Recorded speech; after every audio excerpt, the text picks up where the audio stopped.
तेज बारिश में एक छोटा कुत्ता फुटपाथ पर कांप रहा था। एक दयालु बच्चा उसे देखकर तुरंत अपनी छतरी में ले आया और घर ले जाकर उसे खाना और गर्माहट दी। कुत्ता पहली बार सुरक्षित महसूस कर रहा था।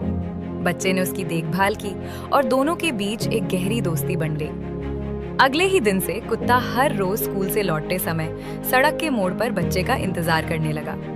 जैसे ही बच्चा दिखता, कुत्ता खुशी से उछलकर उसके साथ घर चलता। बारिश वाले उस दिन की छोटी सी दया ने दोनों के जीवन में एक खूबसूरत रिश्ता बना दिया।